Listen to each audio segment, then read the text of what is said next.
Hey hey hey, hola Indomax Indo Magazines.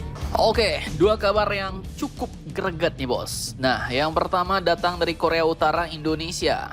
Jadi jika video admin sebelumnya hanya kabar rencana kunjungan Menlu RI ke Korea Utara, nah kali ini Menlu kita pun sudah ke Korea Utara bos. Dan mantapnya, Bapak Menlu Sugiono sudah menaikkan MOU kerjasama baru dengan Korea Utara. Nah loh, lantas pertanyaannya kerjasama apakah itu? Setelah ini kita kupas. Kemudian baru-baru ini Indonesia juga dikabarkan akan memperkuat kerjasama dengan raksasa energi Rusia. Nah, kerjasama apakah itu rencananya? Perusahaan-perusahaan raksasa manakah yang dibidik? Penasaran beritanya? Cus! Markibas. Mari kita bahas berita lengkapnya satu per satu bosku.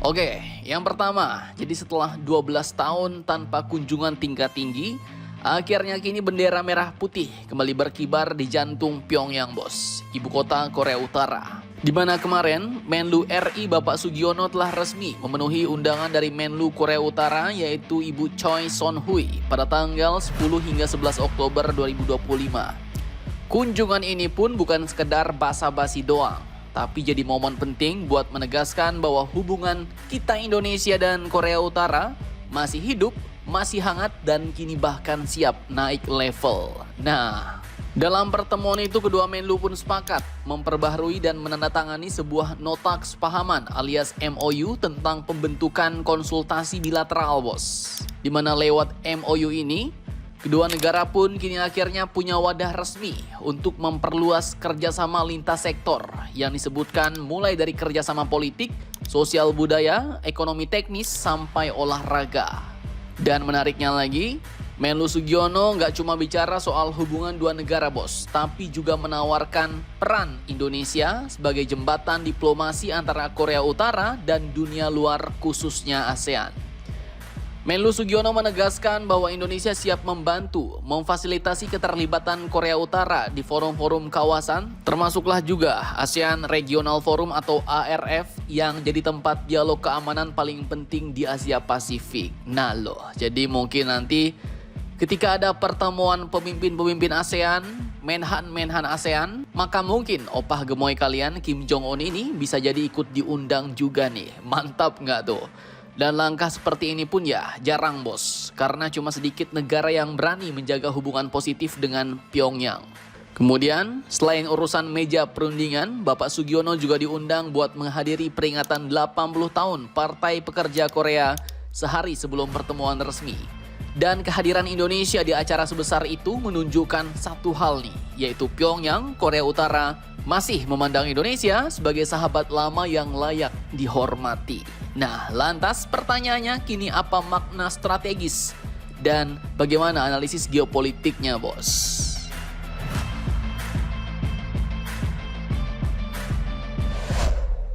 Oke, bosku. Jadi ya, kunjungan ini pun jelas punya makna strategis.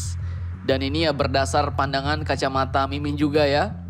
Jadi kalau kita cermati lebih tajam, maka ini adalah langkah geopolitik yang sangat berani dan terukur, bos. Pertama, dari sisi diplomatik. Di sini Indonesia jelas berhasil membuka kembali komunikasi tingkat tinggi dengan Korea Utara setelah lebih dari 1 dekade. Artinya ya, Indonesia kini sedang mencoba mengembalikan peran lamanya sebagai penjembatan timur dan barat. Dan ini sama seperti masa lalu ketika Bapak Soekarno bisa bergaul dengan dua kubu perang dingin sekaligus tanpa kehilangan muka. Nah, kemudian dari sisi regional, langkah Indonesia ini pun bisa menjadi pintu masuk bagi ASEAN untuk menghadirkan Korea Utara dalam percakapan keamanan kawasan, bukan sekedar objek tekanan internasional, bos. Kemudian secara simbolik dan historis, jelas kunjungan ini pun mempertegas hubungan persahabatan yang sudah terbina selama lebih dari 6 dekade. Di mana Indonesia dan Korea Utara kini mulai saling menyapa lagi di panggung diplomasi, bos.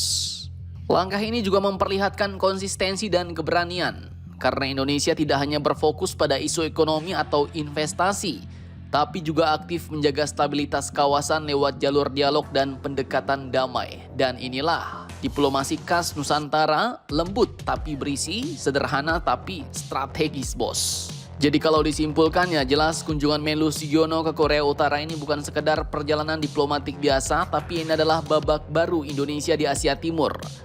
Dan dengan menaikkan MOU baru tadi, maka ini praktis bakal membuka ruang konsultasi lintas sektor, serta menghadirkan kembali semangat persahabatan lama. Maka Indonesia sekali lagi menunjukkan bahwa kekuatan sejati diplomasi bukan di senjata atau tekanan, bos, tapi di kemampuan untuk menjaga pintu tetap terbuka bahkan ketika dunia memilih untuk menutupnya. Nah, dengan ini pertanyaannya apakah nanti di forum-forum besar di kawasan Asia Tenggara akan hadir perwakilan Korea Utara yang ikut berbicara? Apakah jalinan kerjasama antara Korea Utara dengan ASEAN akan terwujud lewat Indonesia? Apakah Indonesia dan Korea Utara nanti akan semakin akrab sehingga membuat pertemuan baru antara kedua pemimpin yaitu Pak Prabowo dan Kim Jong-un? Mari kita nantikan saja kabar selanjutnya, bosku.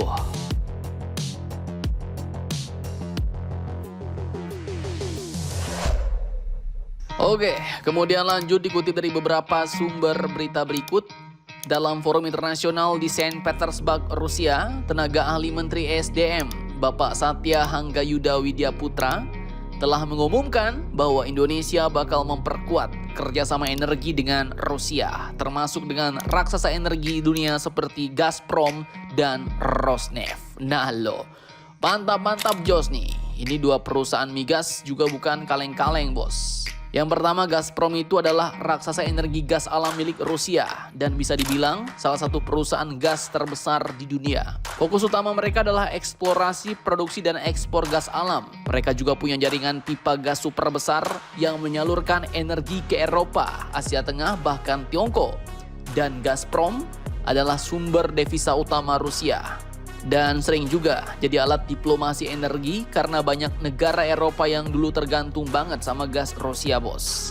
Jadi bisa dibilang Gazprom bukan cuma perusahaan tapi senjata strategis ekonomi dan geopolitik Rusia. Kalau Rusia menutup keran gasnya, maka sebagian Eropa bisa langsung kelojotan. Kemudian yang kedua tadi disebutkan adalah Rosneft. Jadi kalau Gazprom tadi mainnya di gas, maka Rosneft adalah raksasa minyak Rusia, termasuk salah satu yang terbesar di dunia, bos. Rosneft juga sering jadi mitra strategis untuk pembangunan kilang minyak di luar negeri, termasuk proyek besar yang pernah direncanakan di Tuban, Indonesia. Dan ini bukan sekedar wacana diplomatik manis, tapi adalah arah baru yang menunjukkan Indonesia ingin menegaskan posisinya bukan hanya sebagai pasar energi, tapi juga pemain utama di panggung energi global, apalagi setelah resmi bergabung dalam kelompok BRICS, bos. Dan yang paling menarik, Indonesia pun kini mulai melirik energi nuklir. Rencana pemerintah adalah menghadirkan small modular reaktor di Kalimantan dan Sumatera. Karena teknologi ini dinilai lebih aman, bos, efisien dan cocok untuk daerah terpencil. Nah, pertanyaannya siapa yang punya pengalaman luas di bidang ini? Tentu saja Rosatom, perusahaan nuklir asal Rusia yang sudah punya portofolio global dari Asia sampai Timur Tengah. Dan Bapak Hangga pun menyebut bahwa keahlian Rosatom bisa jadi kunci untuk membawa Indonesia masuk ke era baru, yaitu era energi bersih dan berdaulat. Dan ini pun nyambung dengan kunjungan delegasi Rusia ke Kalimantan Tengah kemarin yang membawa pihak perusahaan Rosatom, bos. Mantap jos. Nah, jadi bagaimana menurut kalian tentang hal ini? Jangan lupa komentar, tetaplah kalian barbar dan jangan santuy terus demi Indonesia tangguh. Salam Indomax Indo Magazines.